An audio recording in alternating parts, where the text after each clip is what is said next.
Oh boy, just another loss in the long string. Well, at least four strings worth of losses here. The Sharks fall to the St. Louis Blues 4-2 tonight. We're gonna break down this and what's coming up for the Sharks going forward on this edition of Teal Town After Dark.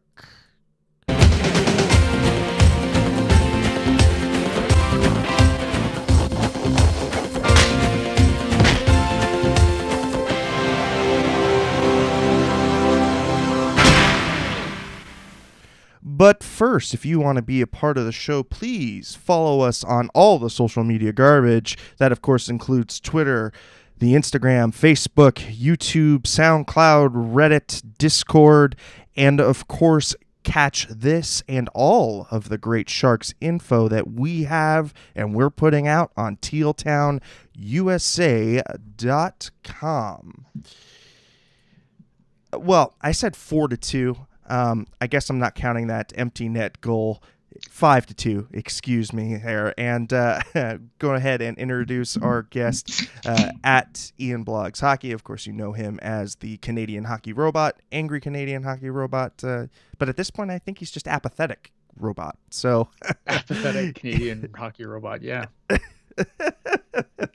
oh, Ian, I mean, I feel like we're a broken record at this point. You know, I feel like this team has just kind of checked out and going through the motions. I mean, try and talk me out of this. I it's hard. I I don't know. I mean, these last two games were really dreadful to watch.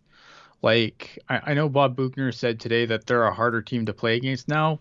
I don't know about that, but I can tell you they've gotten a hell of a lot harder to watch over the last couple of games. Um, it's hard. I mean, I've been on the record. I've, all season just basically saying how not good this team is. And like every time someone tries to offer a ray of sunshine, I'm the guy that stamps it out. No, no sunshine for you. It's, yeah, I mean, it's really, I don't even know. Like I'm running out of ways to phrase this and like, not just repeat. I don't want to just come on here and just be just a broken record about this team, but it's just not very good. And it's not even exciting bad hockey. It's just bad hockey. And that's just the worst part of it. Like it's just it was just a slog of a game. This game, last night's game, just complete slogs.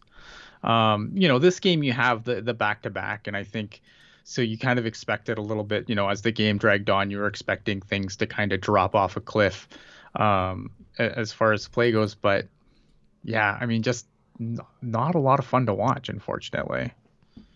No, no. I mean, we take a look at the shots on goal this evening, 21-31 in favor of the Sharks. So I mean, there was about 50 pucks put to the net. Hits were 31-28 and blocks were 15-9 in Blues' favor. So 24 blocks. So what is that? 76 shot attempts Mhm. and I mean that's middle of the road. I mean, I would say insofar as flow of play stats and just kind of understanding what the game was like. So it wasn't on the low side as like a Arizona Coyotes type game, but it also wasn't very fun either. And I think that the Sharks right now are struggling. I think they've struggled since coming back from Vegas. I mean, that first Vegas game, it seemed like they put everything on the ice, and then that second Vegas game, they put a hell of an effort in and basically piss it away in the third Mhm. period. And I think since then, this team has seen a significant drop off insofar as mental awareness, definitely emotional letdown, and at this point we're approaching four, or we've got 4 losses in a row, and I think Yeah.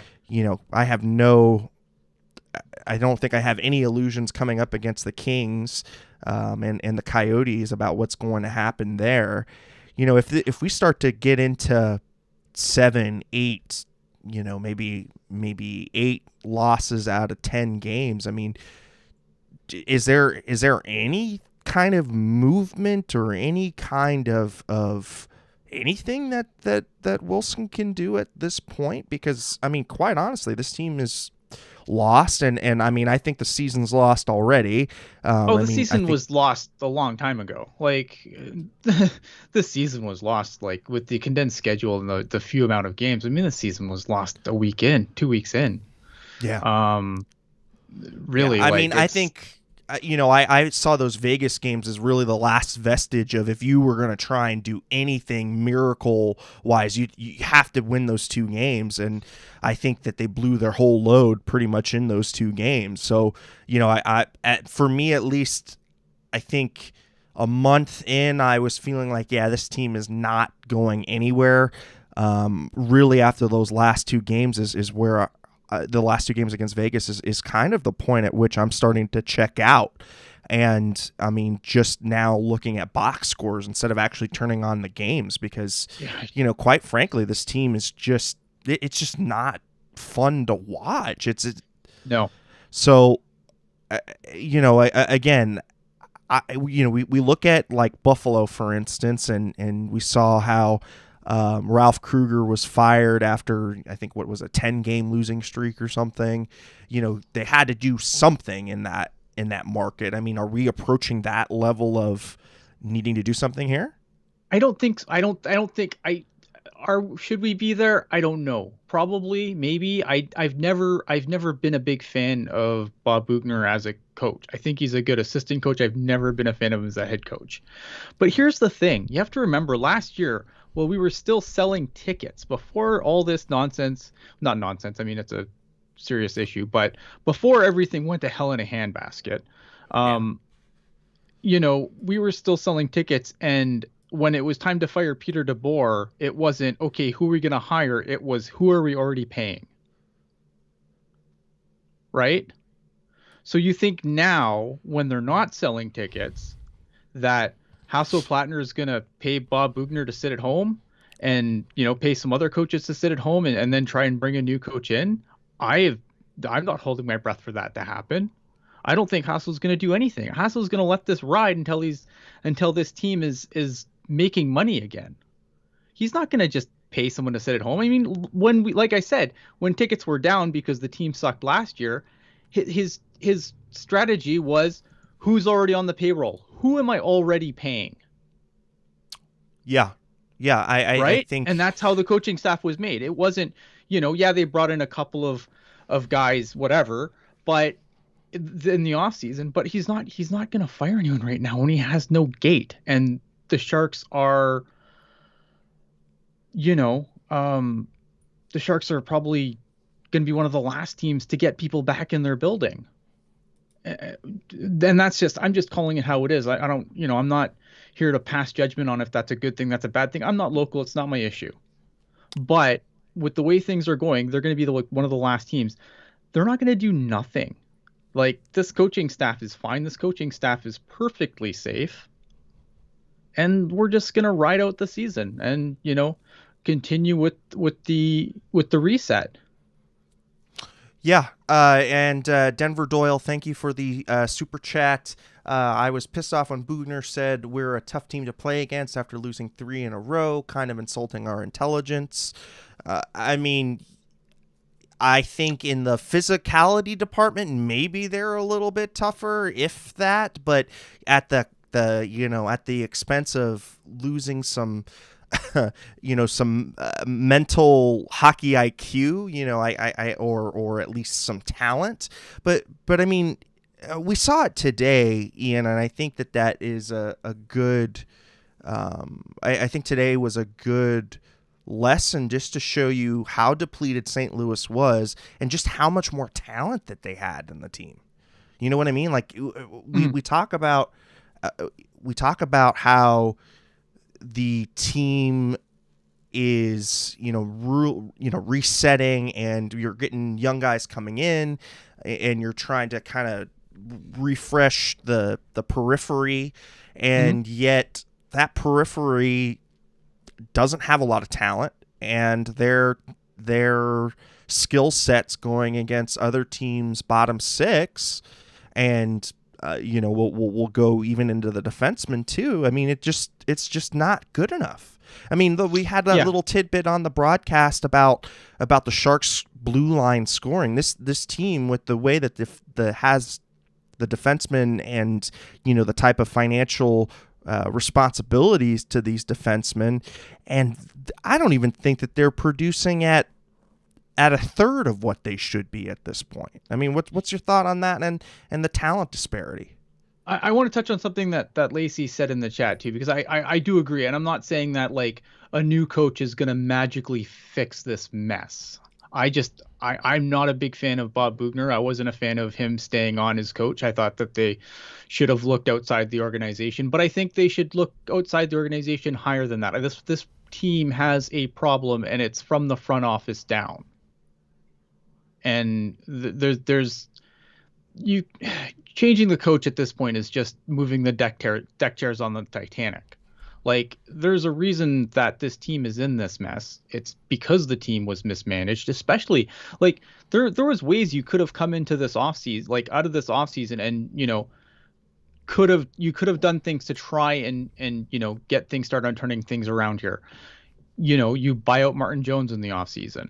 You don't roll with, oh well, who is the second worst goalie last year? Oh, okay, we'll get him too, and we'll see if bad goalies combined gives us better season. Now, in Dubnyk's defense, I think Dubnyk's been okay. I don't think he was terrible tonight. I don't think he was great tonight, but he wasn't terrible. I mean, the first goal was just unlucky, super unlucky. The O'Reilly goal, I'd want that one back. He didn't get much help tonight. So I'm not saying like he's been completely asshole season, but I don't think he's been great either. Yeah. And Martin Jones has had a couple of good games, but he's also had a lot of really bad games. Yeah. Right. Just for everybody, the stat line on Doobie tonight, because we're talking goaltending here. 20 shots against, 16 saves for an .800 save percentage. Yeah, that's not good. I don't really care about save percentage in a single game. Like, it's save percentage is a really bad metric for a game stat.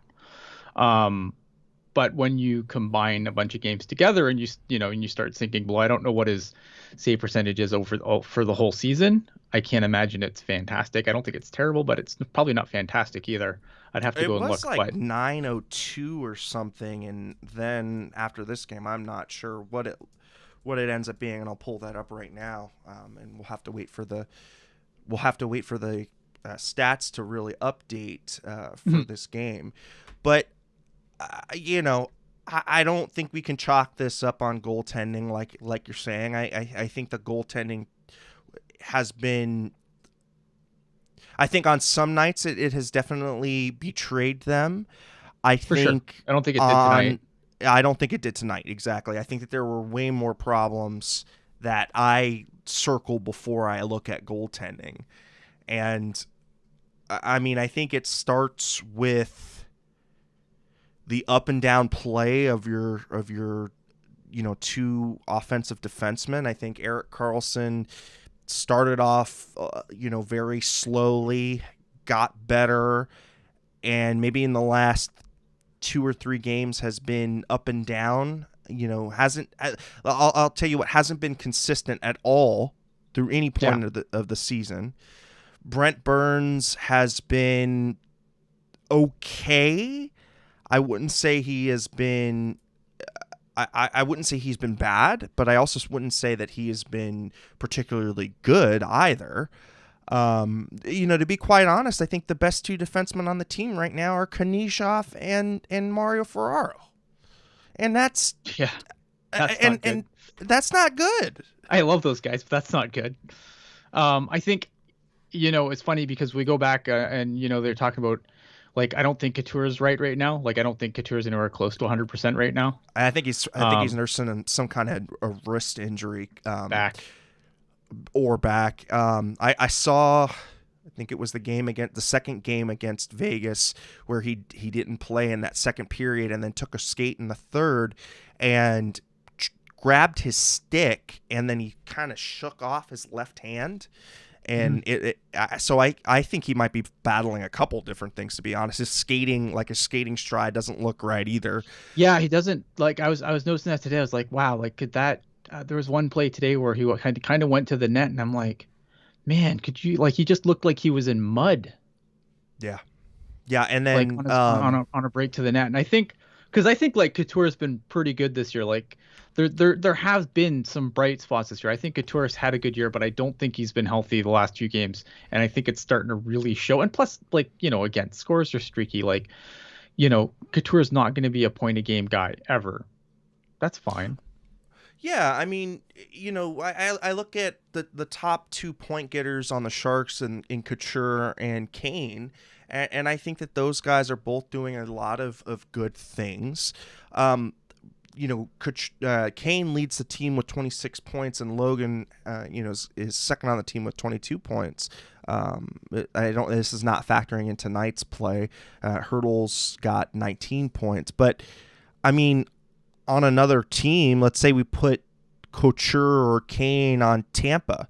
I mean, they're going to be like second line type scorers. I mean, it's not, it's not, it's good for us, but comparatively, it's still pretty soft.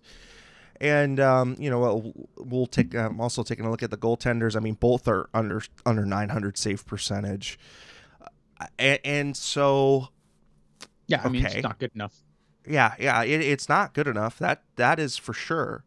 So where do you go from here? I mean, at this point, the contracts are what they are, and there's not much you can do this season like that. And that's probably the hard part as a Sharks fan, right? There's not much to do this year. And there's not really a whole lot on this team that you can dangle in free agency. Or not in free agency, but sorry, at the trade deadline. That's gonna, really net anything to get excited about. I don't think. Like, who are you gonna give up? Yeah, I mean, well, wait, and I say that, and then like Wilson last year gets a first round pick for Barclay Goodrow. So maybe I'll be wrong, and maybe we'll be surprised. But I mean, there's nothing that I see on this team right now that I'd be trying to look from an outsider perspective and be like, oh, I hope we pick that guy up. And like, who are you picking up? Like, I want nothing to do with Patrick Marleau at this point.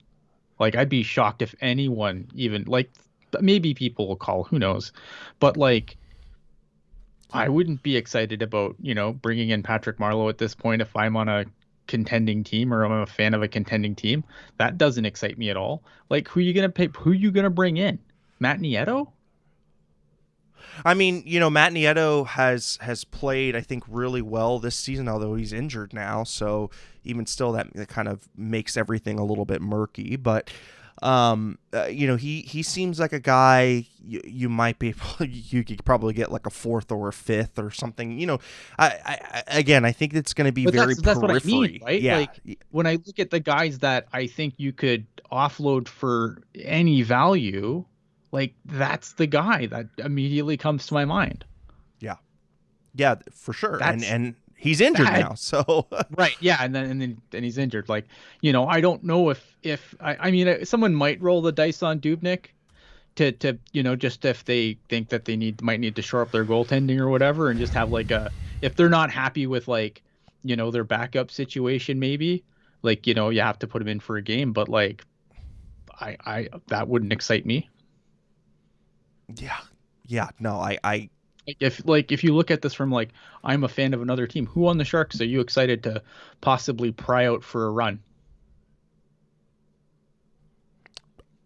Is there anybody of value? And beside, like we said, Matt Nieto. I mean, maybe if you're looking for a defensive type forward, a Dylan Gambrell, maybe, but I mean, still, he hasn't done anything. Like he got a goal tonight, and it was nice to see him get a goal. But this is a guy who, what is Dylan Gambrell at this point? Dylan Gambrell isn't grindy enough to be a fourth liner, but he's not skilled enough to be a third liner. Right. Like, what is Dylan Gambrell? I don't know at this point. He's not a top six forward in the NHL.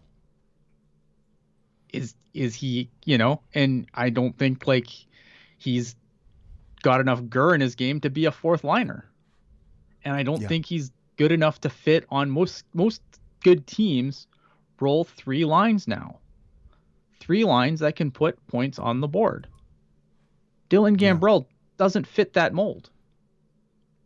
I think Dylan Gambrell at this point, I haven't, his defensive game might be okay, but I have not seen enough from him to warrant, keeping him on the NHL roster at this point. To me, I think we talked about this before. There are just too many guys on this team, right? Yes.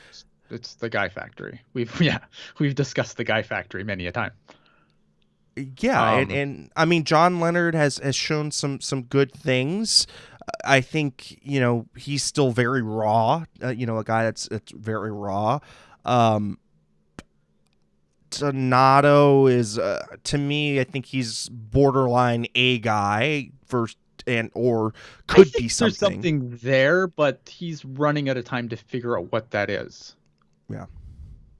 I think there's something there. I just, but there's another guy who thinks he is a top six forward in this league. He's a middle six guy for sure.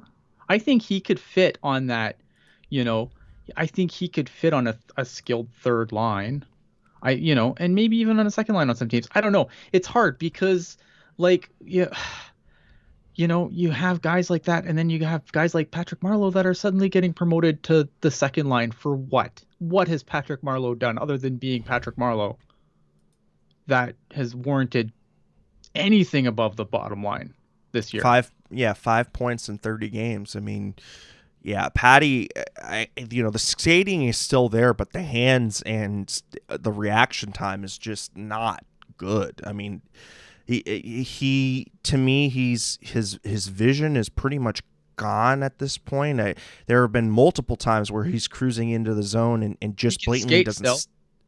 Yeah, but surprisingly, like most guys can still do everything else and they can't skate anymore. Yeah, I think it's inverse. Yeah, I think so too. I mean, Iman's chiming in with, honestly, he thinks that Bugner's lost the room.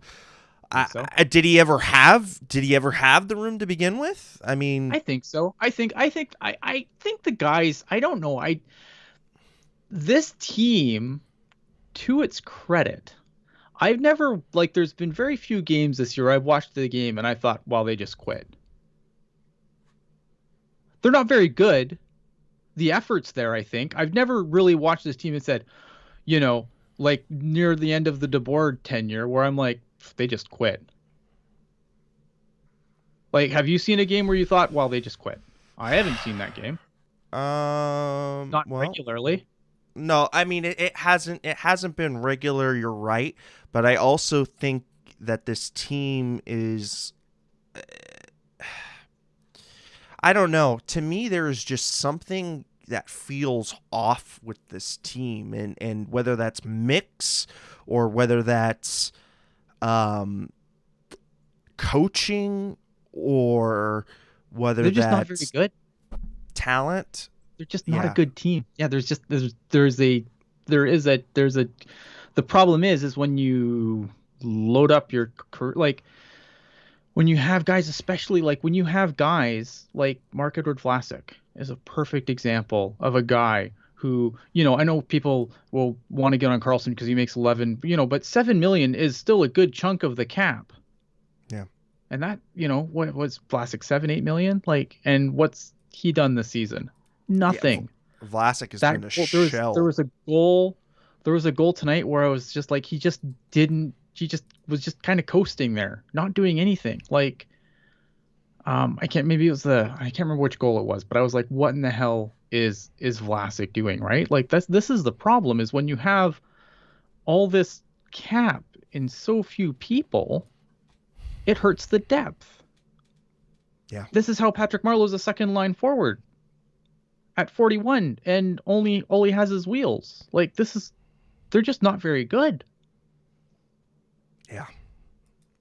Yeah. No, I mean, you know, I don't, I don't know how else to really go from there. I mean, you're exactly right. I'm pulling up right now natural stat trick, the Sharks defensive pairings, and let's take a look tonight at Marc-Edouard Vlasic. I mean, it's Corsi 4 was a 52, not horrible. Fenwick was a 50. So, I mean, but his Corsi 4 relative was not great. So, okay, I to me, if you just boil down these advanced stats, he was okay. But it's just been like he had said before. It's just too many guys being okay. You know? Right. Like you can't have but I mean like Vlasic is nowhere is Vlasic's a shell of himself. Yeah.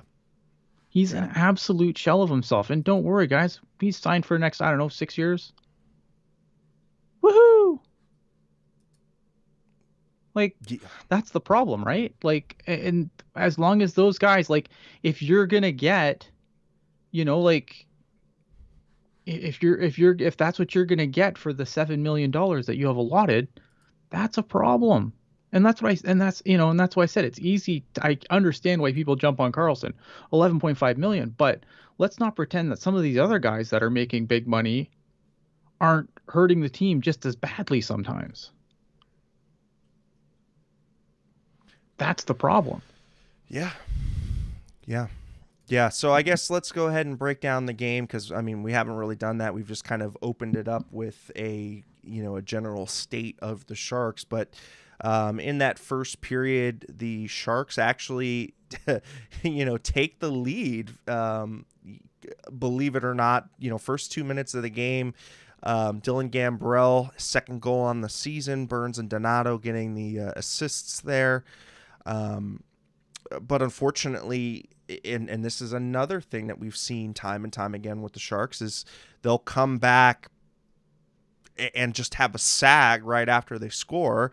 And, Vince Dunn comes back less than a minute later and ties the game up. His fourth goal on the season, Kyrou and O'Reilly with the assists. And then to make matters worse, 3 minutes later, Jordan Kyrou, and that kid can play the game. I mean, that kid is a real stud. His ninth on the season, O'Reilly and Perron, that dirty rat, really a thorn in my side for many, many years, and he's a thorn, and he can distribute the puck, and he was in on, let's see, 1, 2, 3. 3 of the goals tonight. So, the top line doing some real damage there. In that second period, Tomas Hertl with a nice breakaway and buries it for his 8th of the season. Meyer and Knizhov. Timo Meyer has been, one of the few bright spots on the team this year after that cold start. Offer scares the crap out of me. Like he's been good, but he's not. There's another problem, right? Like we're coming up on where he's going to need a qualifying offer, and that qualifying offer starts at 10 million. Yeah, isn't 10 million? Yeah. Oh man. Like is Timo he's not $10 million? Oh no. Like again, you want to look at the problems on the ice. You gotta and you can look behind the bench, but you really should like the focus. And this is the one thing that I'll die on this hill. I don't care. The focus needs to be on the front office at some point. Like, yes, I know Doug Wilson's done 100 million good things, but you know what? Like, at some point, you need to turn the page. Ken Holland had an amazing run as a general manager. Do I want him in charge of the Sharks right now? No. Yeah, I mean, if you know, if a Stan Bowman can be replaced, anybody can be replaced, right? If a, you know, if the like a Ray Shiro who won 2 cups in Pittsburgh, you know, he Well, can be I think replaced. And everyone gets to like everyone eventually you have to either keep changing or whatever, right? And I think that's the thing with Doug it's Wilson. a shelf Doug life. Wilson's done a lot of good things, but I just think that when's Doug Wilson ever had any heat on that chair? He answers to no one other than Hasso. Like when you have the run of something for so long, like and there's no sign of that changing, you know. And I know a lot of people would be like, "Oh, but he can make trades." And yeah, I get that. I don't disagree. But like he's made a lot of really bad decisions that aren't going to reset themselves better. Yeah, At and some I point mean, he's going to have to answer the bell for that.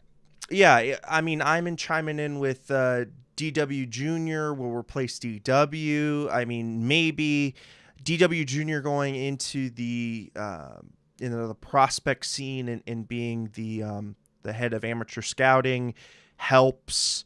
You know, I think Tim Burke had definitely run his course in that particular posting. But again, is that enough to move the needle on the system of the team and you know, really go after a different type of player than the Sharks have been used to? Maybe a little. It moves the needle a little, but I think I think so. at this point it's a little, you know, a little less than optimal for culture change. And Jury's still out. I mean, as far as junior goes, the jury's still out because you know, like we're not going to know, and that's the thing with drafting and development. We're not going to know for a few years. right. There's a lot to like about, like you can see where the shift from Burke to junior is, and I've liked a lot of what I've seen there. The problem is, you know, is it going to pan out, you know? And you know, it's something I've, you know, and you know this, I mean, we're both prospect guys. Like yeah, it's drafting's great and drafting's awesome, but you still have to develop those players. Right, and then not only that, but you have to bring those players into a locker room and a culture of you know, a good culture, right? And I don't know where this team is quite at culture wise. I mean, I think we have talked a lot about the different elements that are in this locker room, and we've talked about how we feel about particular players and you know, what they bring to the table insofar as how they kind of collectively come together. If they are coming together, or if the culture is good, I think you might see some different results on the ice. I don't know, because again, they're just not that good. Like Yeah. I don't know, like I really, and I'm not coming at you here, Landy. I hate these conversations of culture and stuff because I'm not in the room. I can't tell you what that culture is. I can tell you what I see on the ice. I can quantify that. I can't quantify culture. I can't tell you what's going on in the room because I'm not there. So I don't know what the culture is. I don't know if it's a culture problem. You know, there's just, it's such a, to me, it's a dumb conversation. Not, and again, I'm not coming at you. I'm just saying, like, I can't quantify that. I don't have anything where I can say, yeah, this culture is clearly bad because I don't know the culture.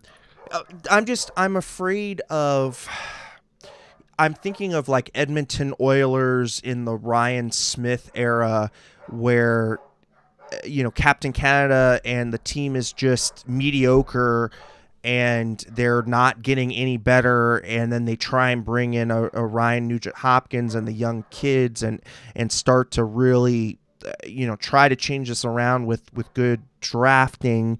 The development part is, you know, I think we can all say that the development has not been great for Edmonton, but I'm just concerned that this team is really following the Minnesota model of about 5 years ago, where that team was chewing through coaches, that team was having visible issues in practice, and some players not being held accountable. Like, for instance, like a Marc-Edouard Vlasic. I mean, if you somehow were able to get out from underneath him and get him somewhere, or buy him out or whatever, but if he were to go somewhere else and surrounded by a different cast, would he be a different player? I don't know, because that's we don't have the ability to just chill GM trade style this, but you know what I mean? Like, I'd be curious to see where these players would be in different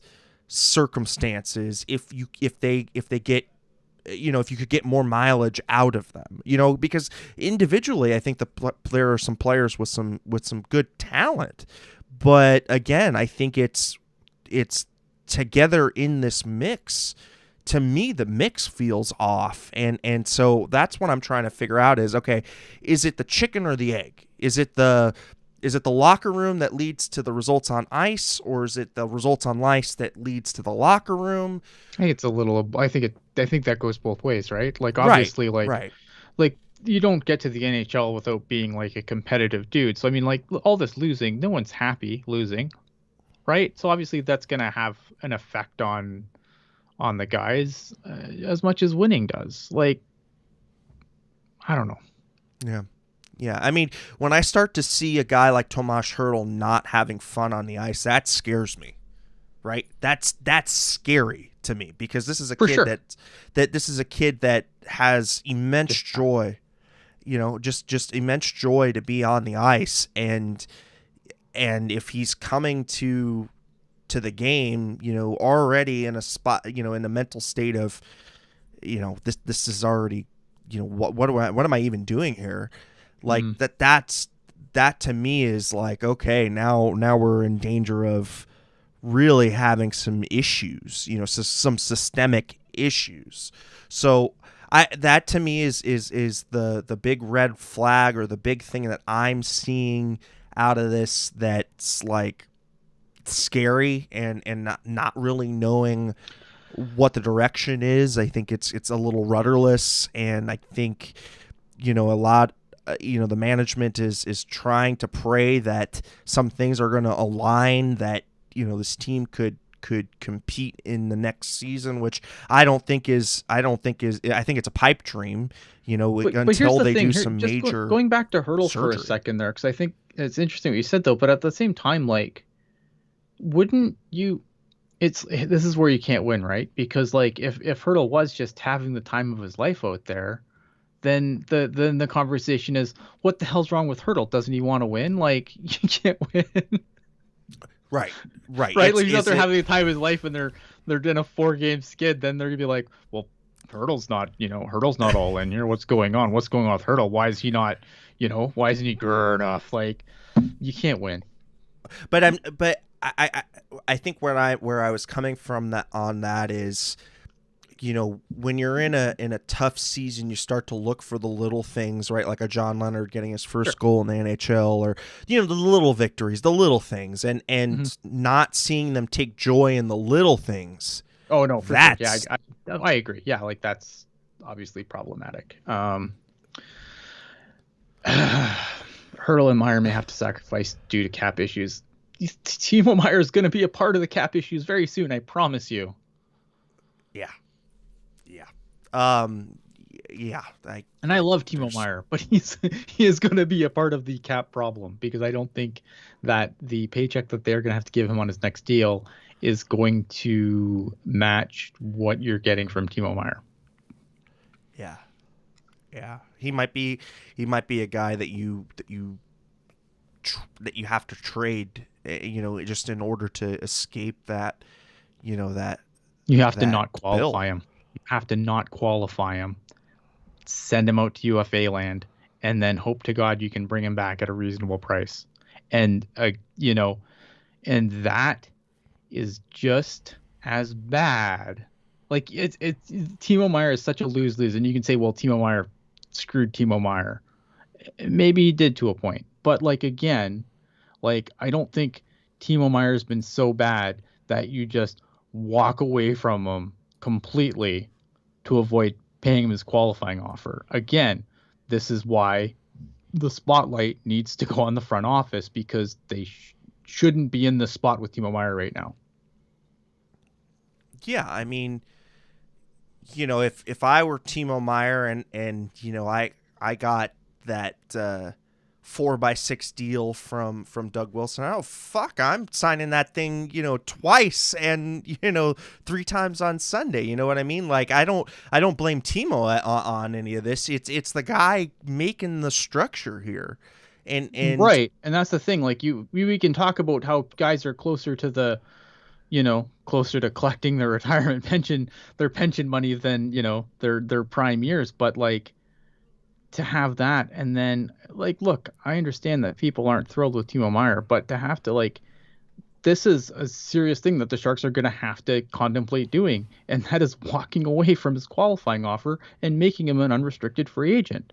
yeah, That's that is huge. Like you can't, like he's too good. He's good enough that you don't do that to him. But that is the point, that's what they have done. That's what Doug Wilson's mismanagement has done to this team, where you're gonna keep guys like Marc-Edouard Vlasic because you have no choice, and walk away from Timo Meyer. The young guys that you're supposed to care about, that are supposed to make this thing better at some point. You're gonna walk away from one of those because you screwed up your cap structure so badly, and we have to pay Marc-Edouard Vlasic $1 million trillion for the next 6 years, whatever it is. Yeah. Let's quickly go run into the third period. I mean, this is where the train comes off the rails. I mean, Ryan O'Reilly, 4 minutes 22 seconds in, gets a power play goal on just a brain fart by Patrick Marleau. Again, that was the delay of game. And, in that situation, you get a guy kicked out of the so this was a rule put in, I think, 2 or 3 years ago. And that was a weird face-off violation thingy. Yeah, it's if a guy gets kicked out of the dot, the immediate guy coming in cannot make a mistake in the face-off dot. If he does, then it is an automatic delay of game penalty. They assessed it on Patrick Marleau for not putting his stick down in the defensive end. Correct call to make, but very weird nonetheless. Again, a mental mistake, and again, it's by a guy who hasn't done a lot this year, and he's, I think the only thing that you're really keeping around for is that nice little shiny carrot, for the games played, and to me that is it. And then so after that, I mean, the Sharks clearly sagged, and it wasn't close after that. Jordan Kyrou with his 10th, the second of the game, 15 minutes 51, pretty much sealed it. Sealed any kind of chance for the Sharks to contemplate tying the game up. And then David Perron on the empty net. And yeah, I mean, we're at where we're at. 4-game losing streak. I think it's the mushy middle, is what we're in. We're not bad enough to, really have a good grasp on the number one overall, but we're not good enough to even sniff, much of anything. Not only that, but I think Ian, me and you will be the first in the line to say that this upcoming draft is going to be a challenge and a half to try and figure out what these kids who haven't played played in a year. Like, well, I mean, lots of them are still playing. I mean, the WHL's playing, Q's playing, the O's. I don't know what the O's doing. Every time I think I know what's going on with the O, they change it. So I'm not sure there. College. I mean, they're playing. I think the OHL is the only top tier junior league not playing right now. Yeah, but of course everybody's got reduced seasons. Everybody's got reduced, the amount of people that you'll play, within your own conference and division and all that. There are changes like that. So I think merely what I'm trying to say is from an evaluation of talent in the draft, this is going to be a very, very difficult year. And I don't think that there's any guarantees that the number one overall is going to be an impactful player. I don't think that there's a clear-cut number one guy that is a generational type talent. Those only come maybe once every 5 years. So we're not due for another one for a little bit. Considering where McDavid and Lafreniere and whatever have come down the pipe or whatever, and truly exceptional players. I don't think we're going to get one for a while. So if you're thinking about the drafting and development front, and having the team reestablish itself from that perspective, I think this year is going to be difficult. And so, that trickles out. This draft coming up, we won't see any kind of net returns for at least 2 to 3 years after it's done. So, right. In the previous 2 drafts of the D.W. Wilson Jr. era, we're just starting to see the first trickles of that come in. And we've seen some good things. We've seen some things that are scary. I think Ryan Merkley, number one on that is, what the hell is he? Well, he's a guy that, that's a guy that, again, this is where the development half of that comes in, right? Because there's that is a guy who has, in my opinion, had the most talent of any player taken, like, in that range of players where he was taken. Like, he was the most skilled, but it's raw skill, like it's very raw, and you have to be able to mold that into something. Are the Sharks up to that task? I don't know. We're gonna find out. But I think, I don't hate the pick. I still don't hate the pick, especially where they got him. Right. I don't hate him. Yeah, I mean, from a talent perspective, I don't hate the pick either. But I think you also, at this point, have to understand where the organizational strengths in development are. And I don't think this team has been known for putting out an offensive defenseman in a very long time. Christian Ehrhoff, maybe? I mean, that, I don't know. But again, we're talking 90s Sharks here, early 2000s, and so Well, again, you still have to develop. I don't hate the pick though. Like, I still think, I know it's been a bumpy road so far, and we knew, we should have known. I think anyone who had their expectations proper knew that there was going to be a bumpy road off the hop. The question is not this year; it's the next 2. And right now, you need to start seeing. You're gonna need to see things start clicking next year, the year after. If we still see what we're seeing this season, and Kevin would be the better person to talk about this. But if we're still seeing that, then it's problematic. He's got to start adjusting his game to the pro level. It's kind of reminds me a little bit of Timo when Timo first, he took a lot of shots that were like, that is a junior hockey shot, and that is just not going to cut it in the pro game.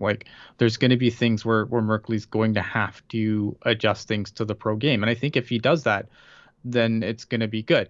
Is he, he's never going to be your shutdown guy, but is he going to be able to move play forward and probably put some pucks in the net? Yeah. If he can adjust his game, absolutely. I'm not too concerned yet, because I knew that this season was going to be a bumpy ride for him. Yeah. I don't think we've approached Mirko Mueller territory. Oh God, no. But I also, I wonder about just where the team is in the develop, in the development cycle. I don't have any. I don't have any. I'm not holding my breath. Roy Sommer is gonna, gonna be able to graduate him as a player. That's the scary part. So, I honestly reason why you want fresh eyes, because you want somebody with fresh eyes to look at not only just the way that the contracts on the big club have been set, but you want someone to take a look and say, okay, that's why you want someone with fresh eyes, so that they can take a look at the development system and go, okay, what has this development system done? Where has it succeeded? Where has it failed? And how do we make it better? Rather And than, Doug Wilson's been here for 20 years, so it's fine. yeah, I think people are asking, well, when do we think that this team can be on the ascent? Look, if Doug Wilson is if Doug Wilson is still the GM of this team in the next year to 2 years, I think we're looking at least a 3-year gap of not being in contention. It's That going to to be me, hard because at least in the Pacific Division, look at, all right, so you have when everything goes back to normal. Like you look at the Pacific Division, Vegas ain't going anywhere. nope. Seattle's going to be decent with Seattle's the. probably going to get off to a decent start. Yep. LA's only going to get better. Oh my God, embarrassment of Ducks are going to riches. get better. Ducks, Zegras, and the next generation of Ducks. I I don't think that. know. Vancouver, Calgary, Edmonton, who the hell knows? I But mean, I think like, I think Edmonton will always will always be something with McDavid. I oh, think for sure. Yeah, so. like they'll chew up some points for sure. So, So that's what four teams that not we've already only, talked about that have the four teams right off the hop that we're thinking are already going to be better than the Sharks. or at least they're gonna be in the fight. Like obviously, look, at only four teams make it, right? So there's always gonna be teams that are probably good that are gonna be on the outside looking in, but the Pacific Division isn't getting any easier. That's No. my point. Yeah. Yeah. There's a lot of teams that are going to start their ascent and are going to start opening up their windows soon. And the Sharks are on the downward slope. The I'd say And they were that. always going to get here. Like, and this is the Yeah. thing. Like, no matter how things turned out in these first couple of years, this was always the destination because Yeah. that's what happens when you sign guys until they're 40 to big Yeah. money contracts. Yeah. And I mean, the Sharks had pretty much as long as Jumbo had been here. So since 2005 to I wouldn't say last year. So let's say the 18 season. So what is that? 13 seasons of minus the year after the reverse sweep. So 12 seasons, and then I think there was one season where they didn't make it in there. So a good decade of contention, and just like we saw with Detroit, after how many years of playoff appearances that they didn't, that the streak finally ended. Yeah, and I mean they went and that's a team that made the mistake of holding on too long, continuously moving assets to try and get just one more run when it was clear the party was over. I And think that's where the Sharks are at now. well, are they though? Because they haven't really done that. They've already started, but the problem is those contracts, like Detroit never had all those evergreen contracts. It was a different league then, right?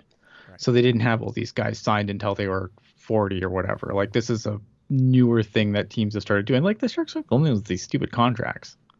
Yeah. They're just the ones getting screwed by it the worst right now. Yeah, I just look at the Erik Karlsson contract and I'm just like, oh my God.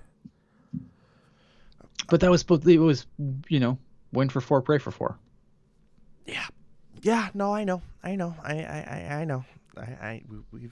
We've talked about it multiple times, and yeah, I think they blew their load 2 years ago, and they're paying for it, and I think it's going to be years of paying for it. If there's going to be pain, yeah. I mean, there's going to be pain. I mean, look at can they get out of it? For sure. I mean, look at it's a flat cap, so a lot of people, some teams are probably gonna, Seattle might be able to help some teams. I didn't think they would, I didn't think that was going to be a thing, but with a flat cap, that's a hell of a thing to weaponize.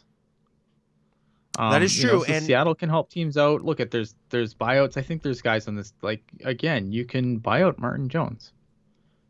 The penalty sucks, but it's not completely unbearable where you can't do anything with it. Some of these other contracts are buyout proof, unfortunately. But like you can start there. You can maybe you can give Seattle a little something and they can take one of these contracts off the books. And then, things open up. And then, maybe Doug Wilson can make some moves. Am I confident that's going to happen? No, but it's not impossible either. We've seen him do things before. Like, it's just what is he going to be able to do? But, I'm not saying that, do A and B and then you're Stanley Cup contenders again, but you could be a playoff team. Yeah. Yeah, no, I think so. But I think, again, you're absolutely right about it's going to take a lot of things to break the right way for that to happen. And I'm not holding my breath that it will. And, Kevin Lacey saying we'll get some compliance buyouts with expansion. Without a lockout? They've always, compliance buyouts has always followed a lockout where the cap has gone down. Maybe, like, who knows, with every, things are not normal. Things are obviously not going, but I think you start putting butts in seats again next year. Like, I don't think that's unreasonable to expect that next year there's going to be butts in seats again. New television deal. There's, the cap's probably going to go up a little bit. It depends on how much they've lost this last 2 seasons. So it'll be interesting to see, but it's not, the cap isn't staying flat forever. True. I think we're going to see 2 years of flat cap, and then it'll go up again. You talked a little bit about weaponizing the cap. I think Doug Wilson has shown that he's done that, be able to do that before. So that's a good thing. Yeah, like I'm not saying like he's completely lost his mojo entirely. I just think that, like if he's going to, like, I think that if you can't dig out of this soon, then you got to start, then that's where the attention has to go, because that is what, the moves obviously took the Sharks out of contention sooner than they're supposed to be out of contention. And at some point you have to pay, there should be consequences for that. But, if he's still here, there's no saying that he can't somewhat right the ship here. I'm just not holding my breath on it. Yeah, I think that pretty much sums it up, and I think I